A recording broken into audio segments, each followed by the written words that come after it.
बिस्मिल्लाहिर्रहमानिर्रहीम, अस्सलाम वालेकुम। पाकिस्तान टुडे के साथ मैं हूं मंसूर आजम काजी। नाज़रीन, Sadiq Sanjrani chairman senate, Mirza Mohammad Afridi deputy chairman senate मुंतखब हो गए। सादिक संजरानी ने 48, यूसुफ रज़ा गिलानी ने 42 वोट हासिल किए।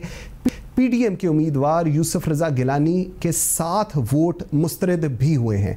नौमुंतखब चेयरमैन सादिक संजरानी से प्रिजाइडिंग ऑफिसर ने हल्फ लिया। मिर्ज़ा मोहम्मद आफरीदी 54 वोट लेकर डिप्टी चेयरमैन सेनेट मुंतखब हुए। पीडीएम के उम्मीदवार मौलाना अब्दुल गफूर हैदरी ने 44 वोट हासिल किए।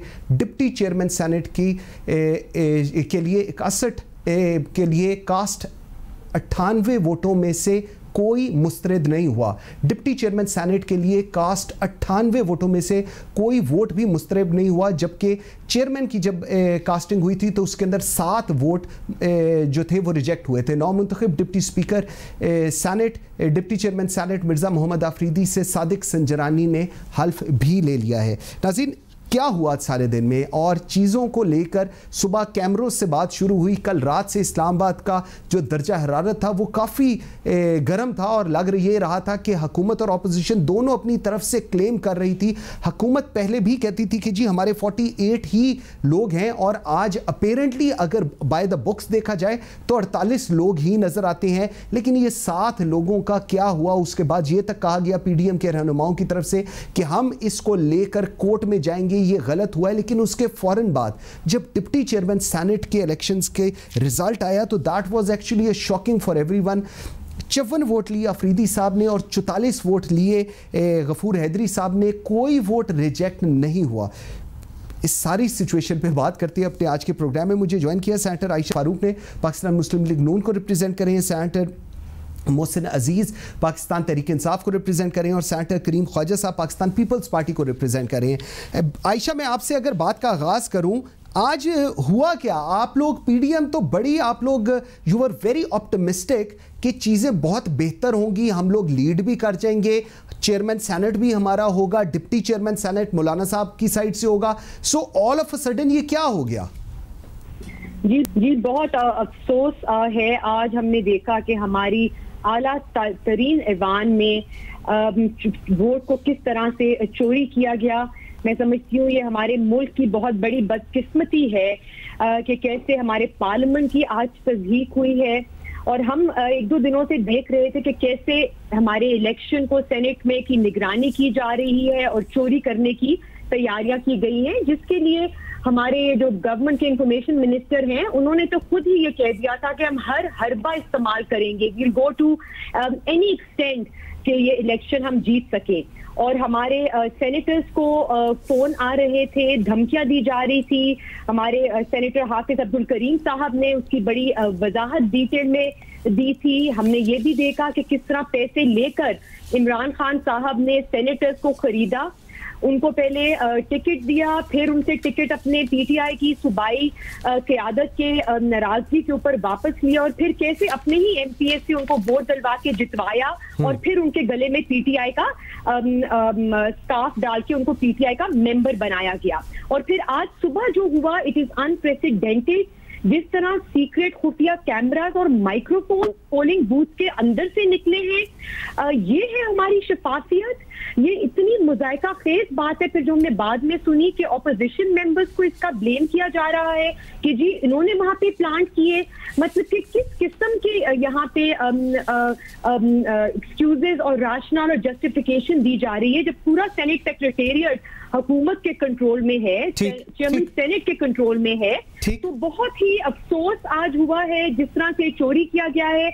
और मैं कहती हूँ कि अगर यही हालात चलते रहे और यही तमाशा बनता रहा तो हमारे मुल्क का जो जवाल की तरफ ये जा रहा है, इसका और बुरा हाल होता है। आपका पॉइंट आ गया, ठीक हो गया। अच्छा, सेनेटर करीम ख्वाजा साहब आपकी तरफ आता हूँ। मरियम नवाज तो कह रही थी कि जी फोन आ रहे हैं, जिस तरह अभी आयशा रज़ा फारूक भी कह रही हैं। इनके जो सेनेटर थे हाफिज अब्दुल करीम साहब, उन्होंने कहा 6 और 7 मार्च को उनको फोन भी आए गए, 2 फोन आए एंड ऑल दैट, ठीक। लेकिन ऑन द अदर साइड जो यूसुफ रज़ा गिलानी साहब थे पाकिस्तान पीडीएम की तरफ से और पाकिस्तान पीपल्स पार्टी की तरफ से, ऑब्वियसली ही इवन एज ऑफ टुडे आज भी जब उनसे बात हुई तो उन्होंने कैटेगोरिकली कहा कि मेरे पास अभी ऐसी कोई इतलात नहीं है। तो क्या पीडीएम में पाकिस्तान पीपल्स पार्टी और पाकिस्तान मुस्लिम लीग नून में कोई फर्क है, क्योंकि यूसुफ रजा गिलानी के करीब अभी तक कोई ऐसी कॉल या ऐसी चीज उनके नोटिस में नहीं आई थी?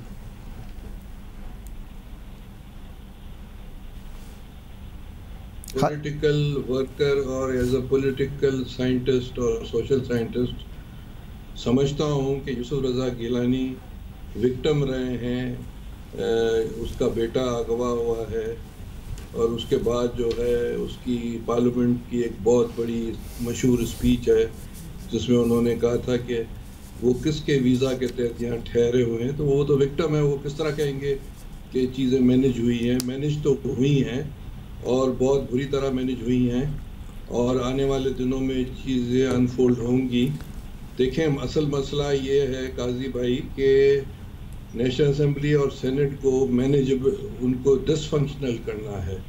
यहाँ से लेजिस्लेशन नहीं हो, पॉइंट ऑफ ऑर्डर नहीं हो, सवाल जवाब नहीं हो, मिनिस्टर नहीं आए और इनके जो तर्जुमान हैं इमरान खान के सो कॉल्ड, जो कि नई पार्लियामेंट के मेंबर हैं, वही हुकूमत करें। ठीक है। तो ये पाकिस्तान को अनारकी की तरफ और अफरा तफरी की तरफ, सबसे बड़ी मिसाल आप देखें कि हमारे खिते में कूद देता हुआ है बर्मा में, म्यांमार में, और ये जो गवर्नमेंट है उसने उसकी मजम्मत तक नहीं की है, ठीक, जबकि यूनाइटेड नेशन और यूरोपियन यूनियन और सारी दुनिया ने की है। तो चीज़ें तो नज़र आ रही हैं, हमारी मीडिया मैनेजेबल चीज़ें होती हैं, इंटरनेशनल मीडिया पर आप देख लें। पर आज का जो वाक़या है, मैडम आशा रज़ा फ़ारूकी से बड़े दिनों के बाद मेरी सलाम दुआ हुई है, बहुत खूब फरमाया और उनकी हर बात से मैं एग्री करता हूँ कि चीज़ें जो हैं वो मैनेज हुई हैं और उसका असल मकसद है कि पार्लियामेंट को डिसफंक्शनल करके चलाया जाए, जो चीज़ें नजर आ रही हैं। अच्छा आयशा, मैं आपकी तरफ ज़रा दोबारा आता हूँ। बाकी तो हम आते हैं कैमराज वाले सिनेरियो के ऊपर। ये चेयरमैन सेनेट के ऊपर 7 वोट रिजेक्ट हो गए, जिसके ऊपर अभी मैं देख रहा था थोड़ी देर पहले पीडीएम के जो रहनुमाएं एहसन इकबाल साहब, ये लोग सारे कह रहे थे कि जी हम लोग इसको लेकर कोर्ट में जाएंगे, ये जमहूरियत पर डाका है, जिस राजा परवेज़ अशरफ, एहसन इकबाल और कमर जमान कायरा। सो एक तो आपने मुस्तरद किया, लेकिन इसके साथ जो डिप्टी चेयरमैन के सेनेट के इलेक्शन हुए हैं, इसके ऊपर क्या जस्टिफिकेशन है? 0 रिजेक्शन रेट, 54 डले हैं गवर्नमेंट को और 44 डले हैं आप लोगों को। देखिए, ये अगर हम चेयरमैन साहब के वोट देखें तो 7 वोट जिनको रिजेक्ट किया है प्रिजाइडिंग ऑफिसर ने, वो इस बिना पर रिजेक्ट किया है कि जो मोहर है वो नाम के ऊपर लगाई गई है। अगर आप गाइडलाइंस पढ़ें, वो हदायत पढ़ें जो सेनेट के हॉल में चस्पा थी और जो कि सेनेट सेक्रेटेरिएट ने वाज़े तौर पर सेनेटर्स को बताई और उसकी एक वीडियो भी सामने आ गई है, वो ये इंस्ट्रक्शन देते हुए वो ये कहती है, and I read of these guidelines, कि उसकी पहली गाइडलाइन है कि बैलेट पेपर पर उम्मीदवारों के नाम दर्ज हैं, बैलेट पेपर पर अपनी पसंद के उम्मीदवार वाले खाने के अंदर मोहर लगाएं। मंसूर, यहाँ पे बैलेट पेपर पे सिर्फ 2 ही खाने थे, कोई उसमें डिवीजन नहीं थी। एक खाने में नाम यूसुफ रजा गिलानी साहब का था, एक में सादिक संजरानी साहब का नाम था, और बड़ी क्लियरली जिस बेसिस पे उनको रिजेक्ट किया गया है वो बिल्कुल बेसिस सही नहीं है। और इस सिलसिले में ईसीपी की रूलिंग्स भी बेतहाशा अवेलेबल हैं, हाई कोर्ट की, सुप्रीम कोर्ट की, जहां पे इन मुअज़्ज़ज़ कोर्ट ने ये होल्ड किया है कि अगर वोट आइडेंटिफाइबल है, बेशक उसमें मोहर, आपको पता है जनरल इलेक्शंस में तो उम्मीदवारों के नाम के साथ उनके इंतखाबी निशान भी दिए होते हैं, और इसमें वाज़े तौर पर इन जजमेंट में बेतहाशा जजमेंट है। एक है SC 2004 1889 जिसमें कहा गया है कि इंटेंशन ऑफ द वोटर अगर जाहिर हो रही है तो फिर वो वोट इनवैलिड नहीं करार दिया जा सकता। तो इसमें आई थिंक जहां तक मुझे मालूम हुआ है, हमारी पार्टी ने और पीडीएम ने ये डिसाइड किया है कि इसको चैलेंज किया जाएगा, एंड आई थिंक इसकी बहुत साउंड बेसिस और साउंड ग्राउंड बनती हैं इसको चैलेंज करने में। So I do not think there was any defection for the chairman's vote, these votes, these 7 rejected, ये बड़ी वाज़े तौर पर कास्ट किए गए थे यूसुफ रजा गिलानी के लिए, जिनको गलत तरीके से रिजेक्ट करवाया गया है। तो मेरे नजरिए में यूसुफ रजा गिलानी साहब की जीत हुई है। ठीक हो गया। अच्छा ख्वाजा साहब, मुझे एक चीज बताएं, deputy chairman senate Mirza Mohammad Afridi साहब को 54 वोट डले, मौलाना अब्दुल गफूर हैदरी साहब को 44 वोट डले, रिजेक्टेड वोट निल थे और 98 टोटल वोट डले। सर यहाँ पर क्या हो गया? चेयरमैन सेनेट के ऊपर तो चले समझ आ गई और उसके ऊपर कंटेस्ट भी हो रहा है, कोर्ट में भी जाया जा रहा है, प्रैक्टिकली यहाँ पर क्या हो गया? बिल्कुल क्लीन स्वीप हो गई।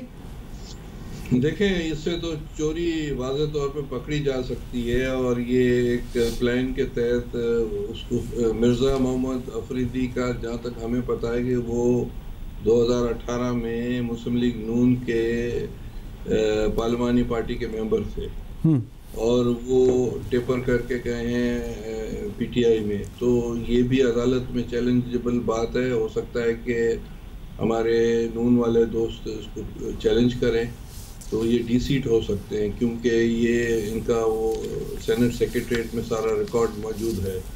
अब ये जो आप कह रहे हैं कि 54 और 44, ये तो मैनेजेबल बात चीज़ें नज़र आ रही हैं। देखें, सिंध में इन्होंने जो एक टेक्नोक्रेट पर जो इनका हुआ है उसने 35 करोड़ दिए हैं। इनके अपने लोग लियाकत जतोई ने ये बात की। ठीक। और 70 करोड़ जो है वो एक इनका जो बलूचिस्तान में, क्योंकि 35 करोड़ वाला का विक्टिम मैं बनाऊं, मैं भी इलेक्शन लड़ रहा था, तो मुझे पता है कि किस तरह इन्होंने चीज़ें मैनेज की है। ठीक ठीक। अब जहाँ तक इनका प्रिजाइडिंग ऑफिसर है, मुझे तो अफसोस होता है मुजफ्फर शाह पर कि उनका जो पार्टी का हेड है वो सिंध में पीटीआई के हाथ से हार गया, ये साईं सदरुद्दीन शाह। और आज वो किस तरह की रूलिंग दे रहा था, तो इनको भी थोड़ा अपने कॉन्शियस के हिसाब से चीज़ें सोचनी चाहिए थी कि उनका जो हेड है वो पीटीआई के हाथ से सिंध में हार गया, उन्होंने डिच करके हरवा दिया।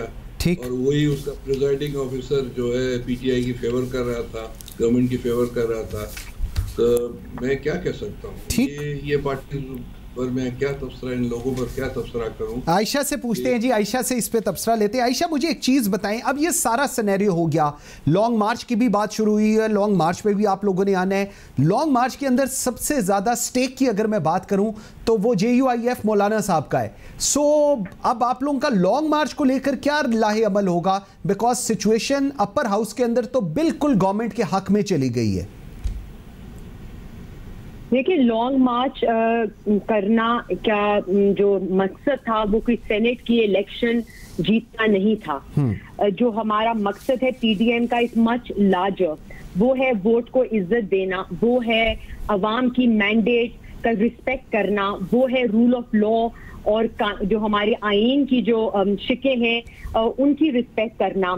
तो आज आपने वाज़े तौर पर देख लिया है कि एक अपर हाउस में एक वाज़े नंबर्स की बढ़ोतरी होने के बावजूद कैसे इलेक्शन को चोरी किया जाता है, किया गया है, और अवाम की ये वोट की नफी करने के मुतबादिर है, आइन की नफी करना और आइन शिकनी के मुतबादिर है। और ये बहुत सीरियस एलिगेशन है जो काम आज सुबह हुआ है कि कैसे आपके कोर्ट ने, सुप्रीम कोर्ट ने कहा कि हम सीक्रेट बैलेट करवाना है और कैसे कैमरास और माइक्रोफोन्स लगाए गए। तो ये कहानी यहाँ खत्म नहीं हुई।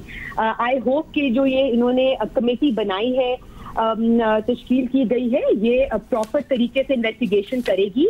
लेकिन मुझे ज्यादा होप इसलिए नहीं है कि आपने भी फॉलो किए होंगे अगर आज का पूरे दिन क्या होता रहा। हमने गवर्नमेंट की साइड पे मिनिस्टर्स जो हैं उनके बड़े डिसअपॉइंटिंग उनकी हमने रिमार्क सुने कि जहां पे मैं उम्मीद करती थी कि एक साफ शफाफ सिस्टम प्रोसीजर्स के लिए वो भी इस चीज को इंकरेज करेंगे कि इन्वेस्टिगेशन प्रॉपर हो। सेनेट सेक्रेटेरिएट मुलव्वस अगर है, सेक्रेटरी मुलव्वस है, आयशा, इस पे हम जरा कंटिन्यू करते हैं, आपकी बात यहीं से हम कंटिन्यू करेंगे। फिर एक छोटी सी मैं ब्रेक ले लूं। ये जब ब्रेक से वापस आते हैं तो जरा समझने की कोशिश करते हैं कि इस पूरे सिनेरियो में हमारे जो सियासतदान हैं, हमारे जो सैनेटर्स हैं या बाकी के जो लोग हैं, हमने सीखा क्या है? क्या ये सिर्फ पावर जो है ये लस्ट है एक, और अगर ये लस्ट ही है तो इसके लिए, इसको हासिल करने के लिए कोई भी तरीकाकार अपनाने से गुरेज नहीं करना चाहिए? Is that the moral of the story which we are learning? इस पे बात करेंगे एक छोटी सी ब्रेक के बाद। मेरे साथ रहिएगा।